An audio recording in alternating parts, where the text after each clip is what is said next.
Gersón Beltrán, muchas gracias por venir, bienvenido.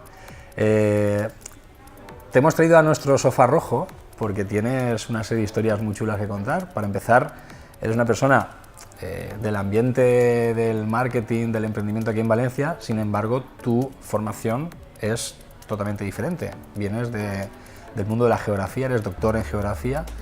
Me gustaría mucho saber cómo pasa una persona que estudia geografía al mundo del marketing, terminando conectando todo esto de la geolocalización, geomarketing, de la que tanto hablas, porque además de profesional de este área, eres escritor, escribes libros, aquí has traído uno de los que has escrito, y das clase en universidades y en escuelas de negocios.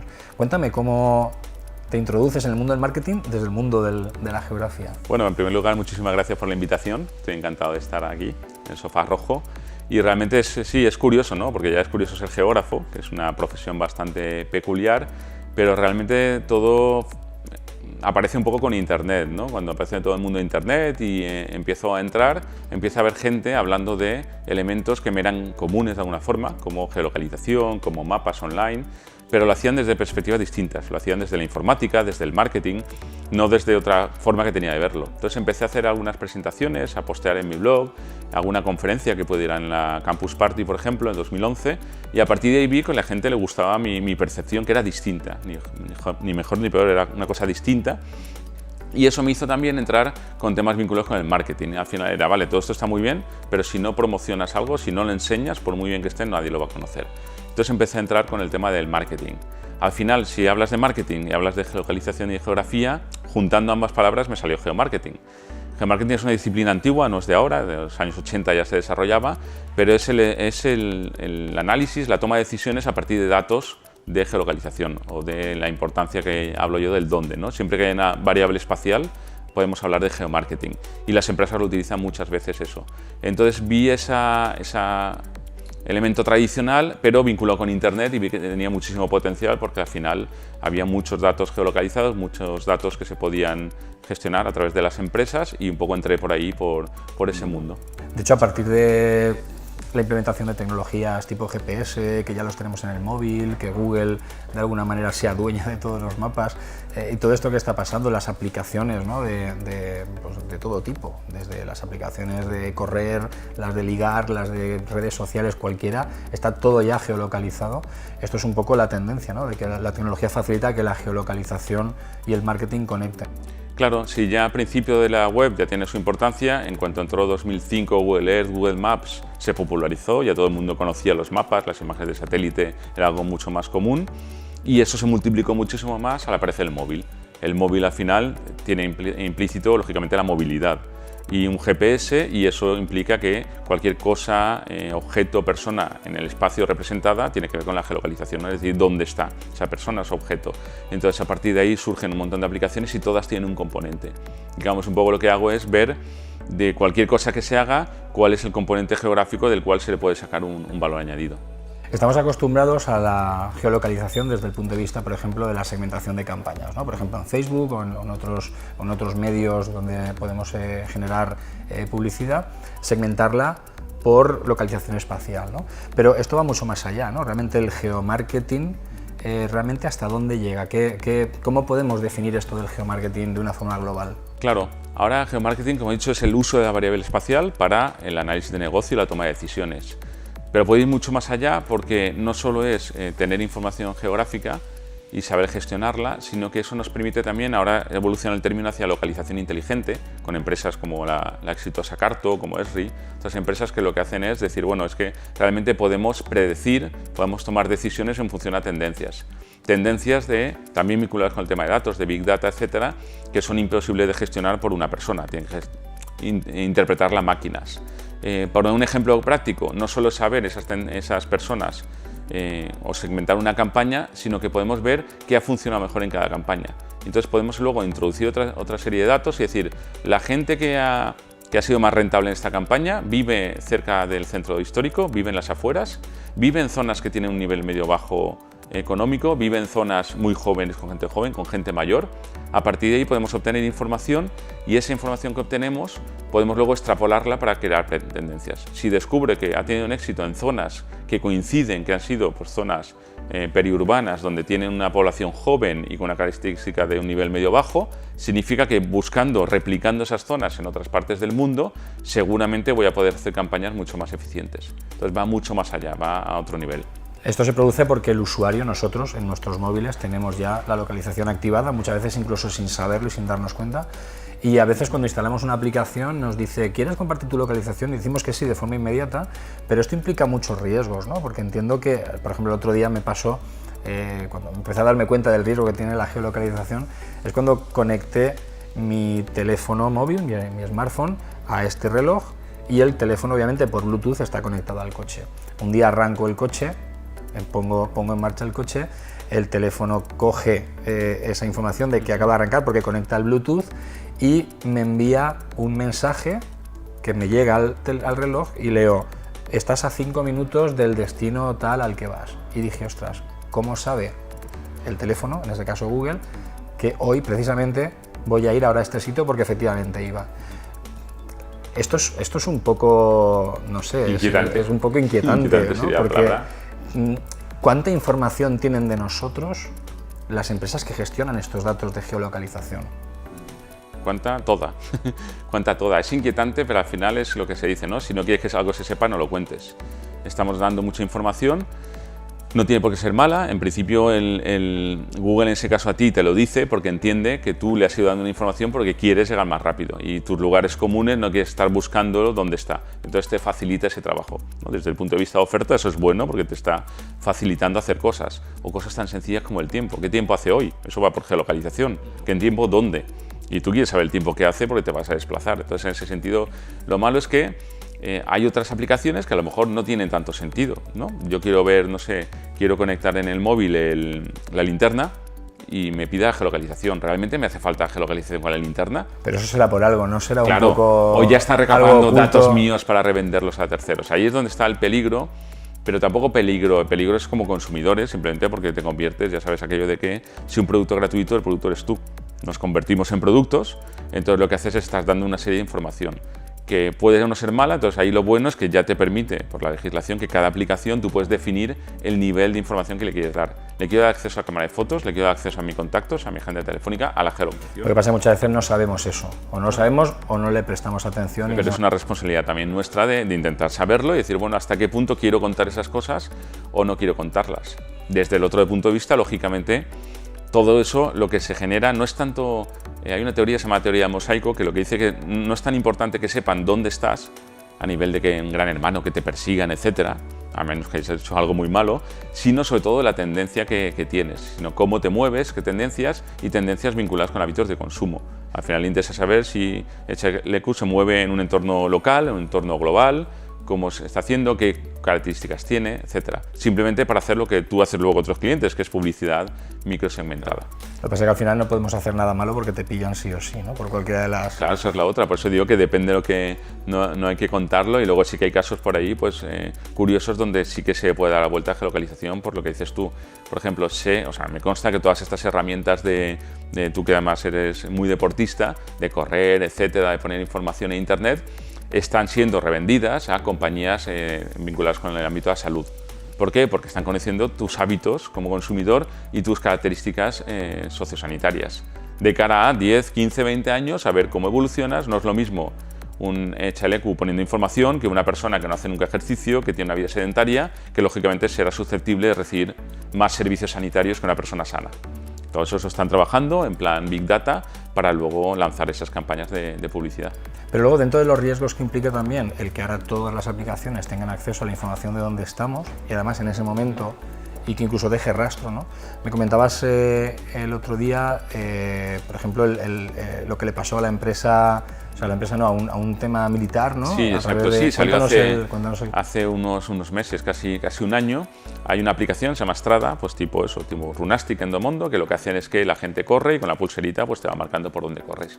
Entonces un día a esa aplicación se le ocurrió hacer un mapa mundial, se llaman mapas de calor, indicando con lucecitas pues donde todo lo que compartimos puesto sobre un mapa.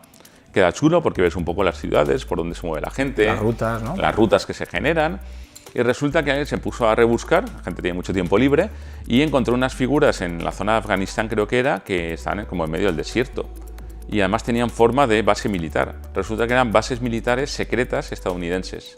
¿Por qué? Porque utilizaban esas pulseras para hacer ejercicio, porque son militares y tienen que hacerlo. Lógicamente, en zonas de conflicto no te puedes alejar, alrededor de la base. Sin darse cuenta, están haciendo todo el perímetro de la base y esta empresa, sin darse cuenta, lo había hecho público y cualquier persona podía acceder. Eso fue un caso bastante sonado con un tema de seguridad. Y como esos, pues hay muchos. O sea que sí que tiene sus peligros, porque claro, el problema no es que a veces se cruzan cosas que uno no piensa que pueden ir por ahí, ¿no? De todo esto que estamos hablando, hace mucho tiempo que tú estás evangelizando sobre estos temas, ¿no? En concreto sobre geolocalización online. Has escrito libros hablando específicamente de geolocalización online, das formación, das charlas, das ponencias. No hay mucha gente especializada en geolocalización online, ¿no? ¿Esto qué implica? O sea, ¿en qué consiste todo esto? No, realmente con ese término no, que es lo que he intentado, ¿no? Hacerme mi hueco en el mercado, ¿no? Dicen que no se trata de ser el mejor, sino de ser diferente. He intentado ser diferente y es que es verdad que sí que hay gente especializada en geomarketing, en temas de sistema de información geográfica, hay mucha gente trabajando, pero realmente esto un poco lo que trabaja está vinculado con un concepto que se llama Solomo, ¿no? Vivimos en un mundo social, local y móvil. ¿Y qué pasa? Que antes los dos mundos no estaban conectados, ¿no? El offline que llamamos, el mundo físico con el mundo online. ¿Qué pasa? Que a través de la geolocalización, a través del GPS y de indicar la posición de personas, de objetos, de cosas, sí que se conectan a mundos, ¿no? Entonces conectamos la parte local, el dónde estamos ahora. Si uno hace un check-in, si dice dónde está, lo está conectando con la parte online. Entonces al final me gusta hablar, y eso lo vinculo con la parte del marketing, que al final la geolocalización online se convierte en una herramienta de comunicación. Uno está comunicando dónde está y las marcas están identificando dónde están los clientes para comunicarse con ellos. Entonces el GPS, la geolocalización online, ejerce allí como esa herramienta, ¿no? Esa intermediación entre ambos mundos. Entonces me gusta mucho trabajarlo desde ese punto de vista. Porque tú, aparte de hablar de todo esto y de dar formación y dar charlas, ponencias y escribir libros, también de alguna manera ofreces estos servicios a las empresas. Ahora actualmente estás trabajando con Play and Go y has trabajado con otras empresas, porque tú eres un perfil de emprendedor, porque tú eres emprendedor, pero con un perfil curioso. A mí siempre me has contado que sí que tienes tu SLU, tú trabajas por tu cuenta, haces tu guerra, ¿no? Por tu cuenta, pero nunca has pretendido tener la típica startup de querer ser una compañía que cambie el mundo, ni una empresa en la que tengas vinculados una estructura muy grande, muchos empleados, ¿no? ¿Cómo enfocas todo tu conocimiento a que sea tu proyecto de emprendimiento para poder vivir de ello? Claro, yo me siento un poco, se va el término este de nomad que se ha puesto de moda, ¿no? De mucho de trabajo en red, ¿no? De trabajo online, entonces de trabajar en distintos equipos, distintos proyectos, incluso cuando trabajo en un solo proyecto, como ahora mismo en Play and Go, que estoy al 100% de mi tiempo, pero estoy también intraemprendiendo, ¿no? Porque estoy proponiendo cosas que creo que aportan un valor añadido y de hecho se reconocen. Entonces, por ejemplo, con el tema de geomarketing, introducir elementos, decir, oye, ¿y por qué con esto por qué no hacemos mapas de calor sobre esto? ¿Por qué no identificamos tendencias? Entonces, un poco la parte de implicarme. Entonces, al trabajar en red, uno cuando al final es emprendedor o es empresario, yo creo que lleva todas las etapas de su vida, entonces se implica al 100% como si fuera tu propio proyecto, que creo que tiene que ser así, con la misma pasión. Y también te da esa flexibilidad como para jugar con distintas variables, ¿no? De trabajar una línea, trabajar otras más de marketing, a lo mejor más estratégica, cambiar, relacionarse aportar un valor añadido que creo que sumado a los perfiles de otras personas, pues hace mucho más grande un proyecto. ¿Y por qué no has tenido alguna vez esa iniciativa de querer hacer algo más grande? ¿Qué es lo que te lleva a tener ese modelo más de autoemprendimiento, ¿no? o de trabajo, digamos, como persona individual en tu propia SL?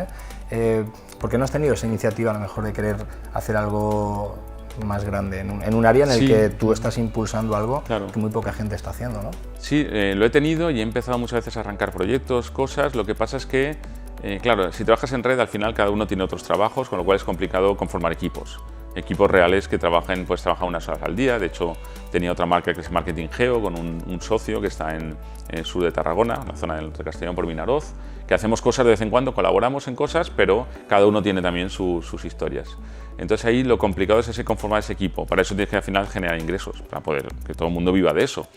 Y en la parte de ese arranque es la complicada, ¿no? Y luego también me gusta eso, trabajar con gente. Me dijo una vez Bull, mi mi amigo, este que te comentaba, me dijo una vez que a mí me gusta ir en gente como yo que va en sexta velocidad. O sea, que gente que sea capaz de lanzarse a proyectos, y tampoco es fácil encontrar ese equipo. Entonces, si te encuentras tú tirando del carro, generando la conceptualización de proyectos, creando los diseños de materiales, saliendo a venderlo, pagándolo autónomo, intentando contratar gente, al final es un empresario y es muy duro, y luego tienes condiciones personales que tienes necesidades como todo el mundo tiene mensuales, entonces es muy complicado y muy duro. Entonces siempre, aunque he arrancado cosas, no he llegado, como que he tocado muchas cosas, pero no he llegado a centrarme y no he querido tampoco crear esa. Ya tuve otras empresas que sí que tuve trabajados, etcétera, y no quería tener esa vinculación, ¿no? Entonces al final pues me siento mucho más cómodo trabajando con gente como yo, como decía, autónoma, en equipo, y que luchamos por los mismos proyectos. Entonces no me importa tanto crear una infraestructura, porque además participo mucho de esto de Bauman, ¿no? De la sociedad líquida, que al final todo esto es muy flexible, y sí que es verdad que tienes la capacidad de flexibilizar mucho, de atacar proyectos más grandes, más pequeños, y me encuentro cómodo, ¿no? Te da esa libertad que me da mucha comodidad para trabajar. Es una forma también de emprender, quiero decir, a veces pensamos en el emprendimiento como algo que tiene que ser para hacer algo enorme, y muchas veces emprender puede ser perfectamente esto, ¿no? Tener la libertad de ser un nomad, como muy bien dices, que mi amiga Raquel Roca escribió un libro fantástico que es precisamente Nomad. Y bueno, al final es una forma también de emprender. Tú estás muy relacionado también en el mundo del emprendimiento, coincidimos mucho en muchos eventos de aquí de Valencia de emprendimiento, y tú que estás muy metido también en él, ¿cómo ves el emprendimiento en Valencia? ¿Cómo ves el ecosistema? ¿Cómo ves el mundo startup, empresa tradicional, creación de negocios? Claro. Yo lo veo muy bien, y suelo ser bastante crítico, no suelo ser en plan de está muy bien, pero es verdad que he cambiado bastante mi visión, incluso startups. Eso es el primero que en principio hace años podía incluso criticar el tema de startups. Lo criticaba, y es una autocrítica mía, porque no lo entendía, ¿no? Porque decían, a ver, una empresa, yo te doy una cosa y tú me pagas por eso. Eso es una empresa, o sea, eso de que genere una idea y que tal, y un producto viable, y me invierte gente, pero me invierte no es que me dé dinero, no lo entendía.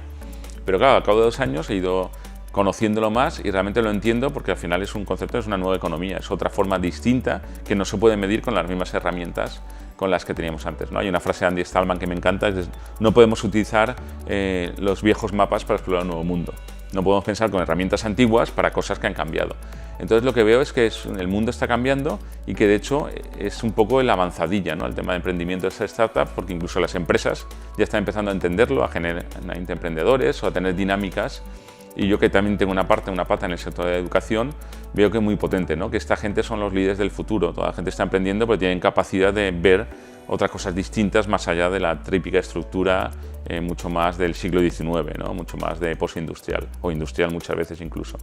Entonces, con esa larga introducción, lo veo muy interesante el ecosistema, porque primero veo bastante unidad. Normalmente estas cosas, y más en Valencia, somos muy de micropymes, ¿no? De pelearnos entre nosotros y de recelos, y aquí lo que veo es, cuando vamos a sarados de estos, que está todo el mundo. Hay grandes emprendedores, hay gente del sector muy importante, Javier Mejías, que ha pasado por aquí, otra gente, hay políticos que se lo creen de verdad, hay emprendedores hay gente más joven, hay estudiantes, hay un poco de todo tipo de gente que creo que están aportando cosas, y sobre todo hay una estrategia, ¿no? El tema ese del distrito digital, que también se hace en otros sitios, ¿no? En Alicante también están con Alicantec, etcétera, pero de crear una estrategia conjunta, una visión conjunta de todo un ecosistema, que lo veo un poco como, es como el I+D de la sociedad, ¿no? Es el I+D+I de la sociedad productiva, que sigue a su ritmo y sigue la agrícola, la industrial, la comercial, pero es como ese cuarto sector.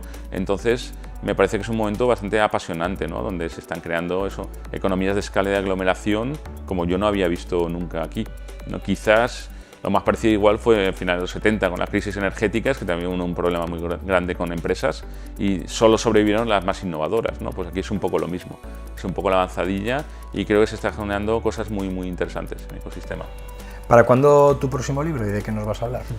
Bueno, pues el próximo estoy en ello, estoy cerrando e intentando, porque bueno, leí mi tesis de doctorado el año pasado sobre, bueno, este fue un estudio de municipios turísticos del interior de la Comunidad Valenciana en Internet.